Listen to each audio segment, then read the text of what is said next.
KB Financial Group Chairman Lim Young-rok has been dismissed by the company's board after 4 months of internal strife. A high-ranking Army official has been indicted for his involvement in the suicide of a female lieutenant 4 years ago.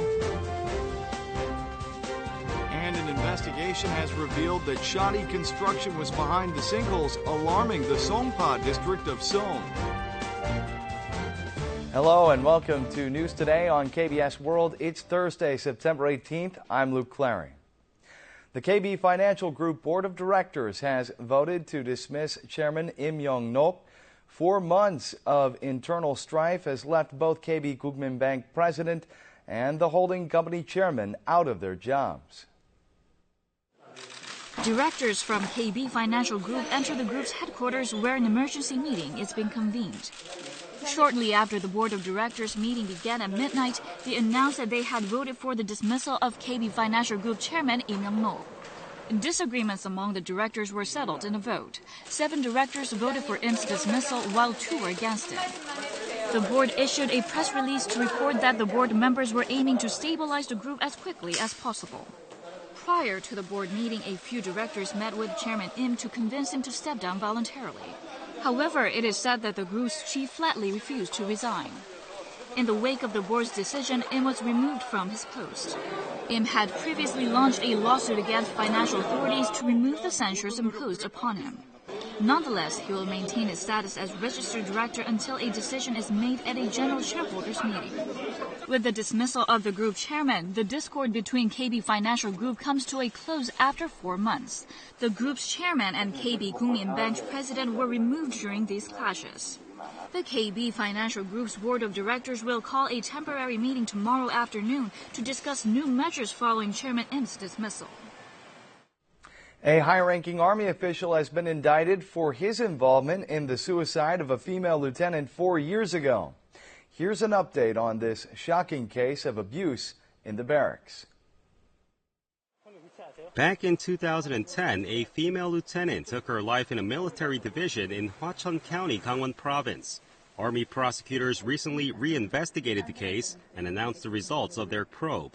The probe revealed that an Army major, identified only by his family name E, physically abused the female lieutenant, pushing her to commit suicide. He abused his power by forcing the woman to write a testimony about her relationship with her boyfriend without reporting the case to his superiors. He's also being charged with bullying her by calling her into his office on a daily basis for non-work-related discussions and repeatedly making phone calls to her after work. The results of the reinvestigation completely overturned those of the initial probe, which said the female lieutenant committed suicide because her boyfriend, who was also her subordinate, broke up with her. However, the military said there was no evidence that the major sexually harassed the female officer, as her family claims based on her journal. The Army prosecutors have indicted the major without physical arrest and only on charges of power abuse and physical violence.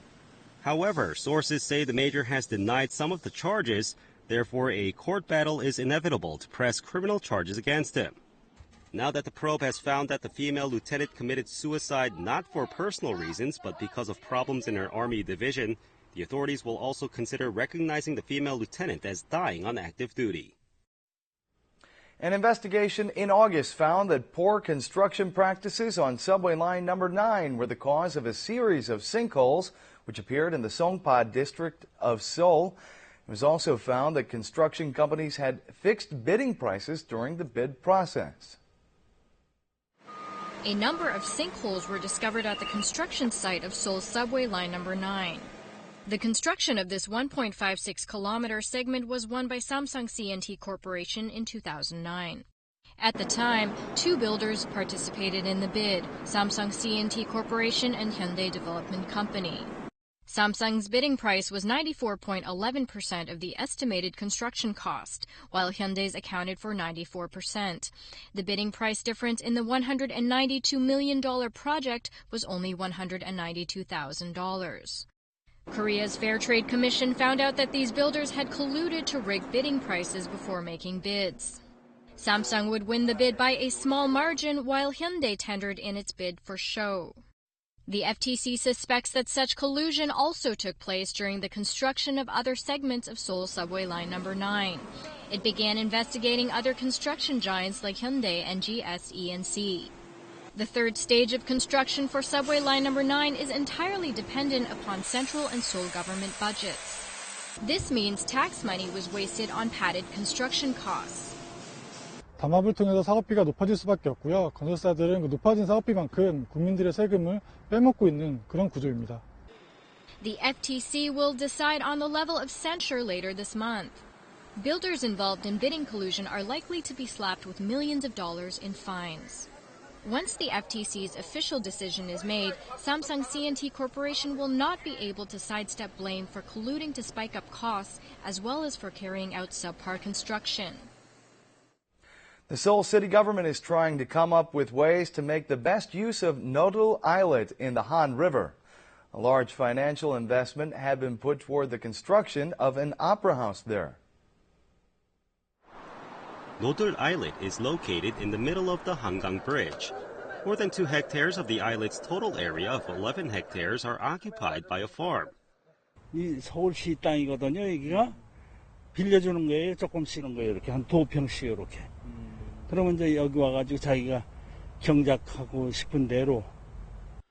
During the term of former Seoul Mayor Oh Se-hoon, the Seoul city government bought the islet from an individual for over $26 million with plans to build an opera house there. So far, more than $52 million have been invested in the design of the opera house and the expansion of pedestrian sidewalks on the islet. However, the incumbent Seoul Mayor Park Won-soon canceled the project altogether in the face of rising criticism for high project costs, which exceed $570 million, and the lack of measures to improve traffic congestion in the area. As a result, the islet's only use has been as a farm, which was supposed to be temporary. The Seoul city government has held multiple discussions to come up with ways to utilize the islet, but have produced no tangible results thus far. 그 활용에 대한 찬반 이런 것들이 있었기 때문에 이 부분에 대해서는 우선적으로 시민들에 대한 공감대가 형성이 돼야 된다라고 보고 있습니다. The Seoul city government has announced a public contest asking people to suggest the best way to use Nodul Islet, but some also say the authorities might include it in the government-led Han River Development Project. High-income earners like doctors and attorneys have long been accused of taking extraordinary measures to evade paying taxes. Let's take a closer look.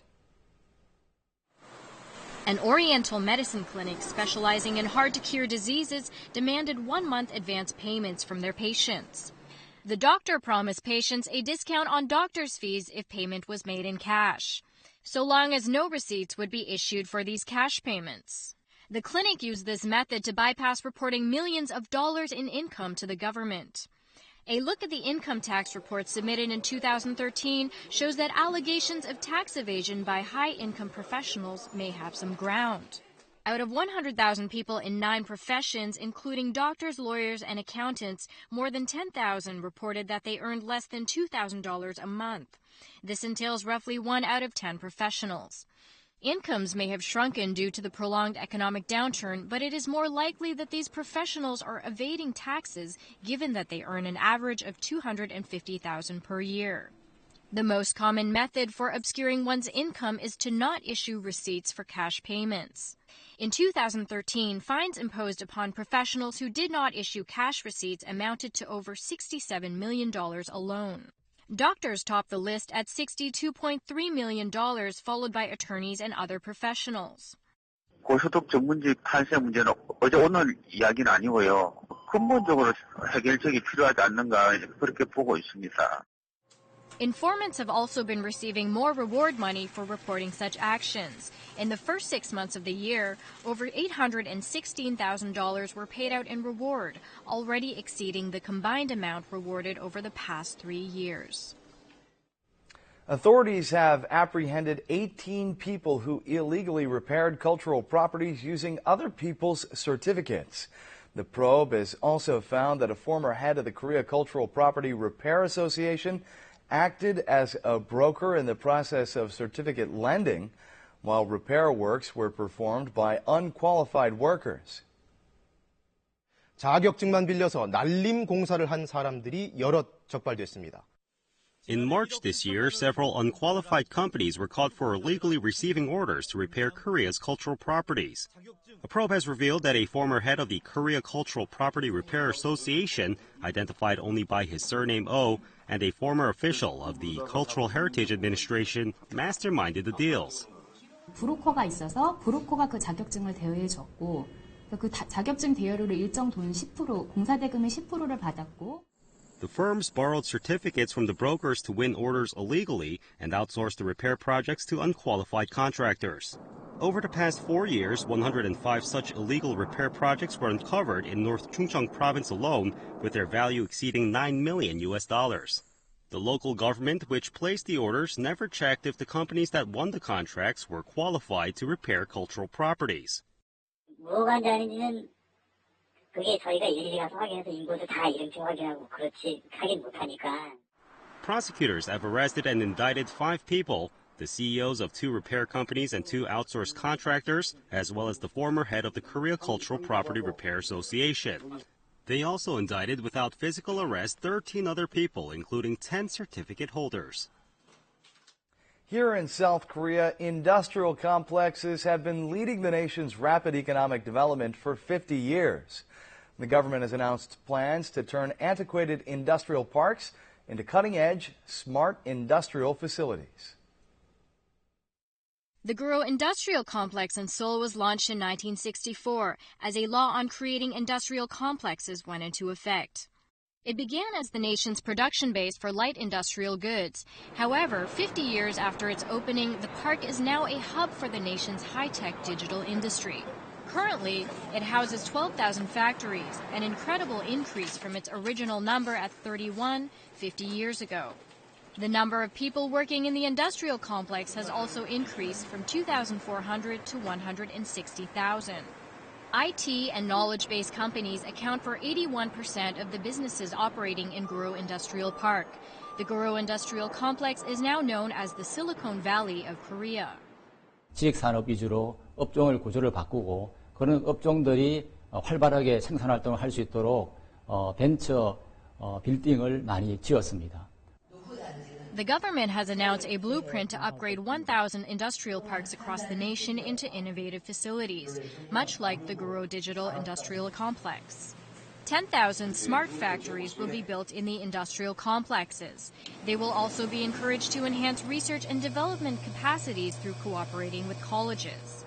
The government plans to invest $2.2 billion into renovating outdated industrial parks. IT 융합과 진흥화를 통해서 생산성이 매우 높은 그런 산업단지로 탈바꿈하는 것이 필요하다고 생각을 하고 있습니다. The government will improve working conditions for employees at industrial complexes by building more welfare facilities such as daycare centers, housing, and healthcare centers. Traditional musical troupes consisting of female performers were a popular attraction in local festivals during the 1960s and 70s. The female troupes were known for their delicate, sophisticated performances. Now, one such traditional female troupe has staged a show for the first time in 30 years. Let's take a look.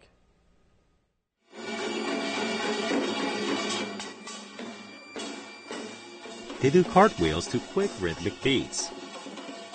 Female performers play sounds as powerful as the ones made by their male counterparts. However, their slow beat performance is delicate and refined.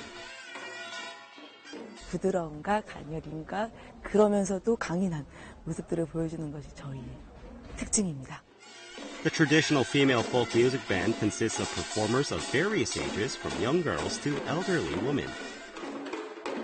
This 60-year-old musician shows off her seasoned drumming skills, which captivated her fans 40 years ago. Female folk music bands enjoyed their heyday in the 1960s and 70s, but with the emergence of TVs and movie theaters, they lost their popularity. 시내를 돌아요. 손님들 오시라고. 시내를 한 바퀴 돌면은 옛날에는 우리를 따라 들어왔어요. 극장 안으로. 텔레비가 나온 뒤로부터 그게 사라진 거예요. The performers trained hard for 3 years with the aim to revive the popularity of traditional female troupes. The troupe will present shows at the National Theater of Korea for 4 days starting from Thursday.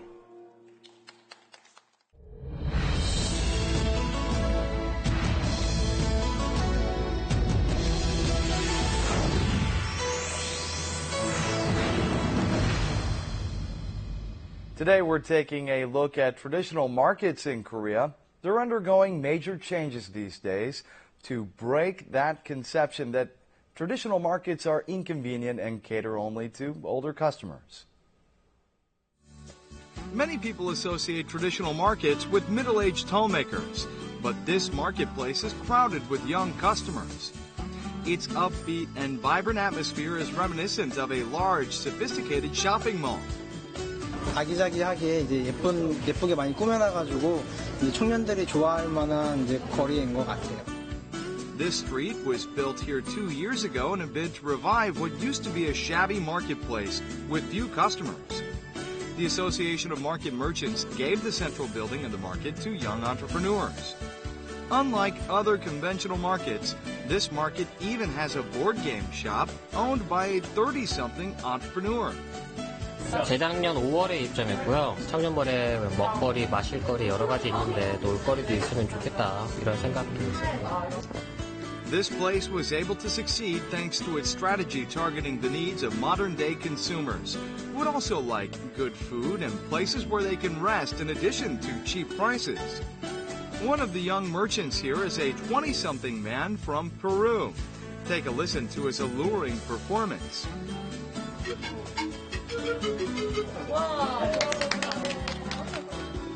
Attracting as many customers as possible is vital to a successful business. Thanks to this bright idea, this marketplace is thriving. If you're not sure where to buy your groceries ahead of the holidays, watch this. 네, 장보기 서비스 보증사입니다. With just one call, you can easily buy groceries at this market. 젊은 그 맞벌이 부부들하고 노약자 분들을 위해서 저희가 장을 실질적으로 와서 보기가 좀 힘드신 분, 그다음에 거동이 불편하신 분들을 위해서 저희가 대신 장을 봐드리고 집에까지 배달해주는 서비스가 되겠습니다. This service was launched in September of 2013 in more than 50 traditional markets nationwide. You can even order your groceries on the internet or using your smartphone. Your groceries will be carefully selected by seasoned homemakers working here. They can also haggle on the prices to get the best deals for you. What's more, this service is free of charge.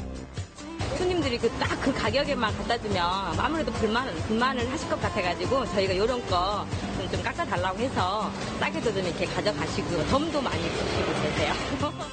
Your order is delivered right to your doorstep at the designated time. Thanks to this convenient service, the number of regular customers at traditional markets providing it has surged. 제가 안 와도 되니까 그 점이 좋고요. 주부님들이니까 저보다도 물건을 더 싱싱한 걸 잘 고르시고 또 가격도 알뜰하게 더 장을 봐주신 것 같아서 제가 본 것보다 더 득인 것 같아요. Traditional markets are drawing more and more young customers these days with their polished looks and convenient services. And now we'll take a look at the markets, followed by the world weather.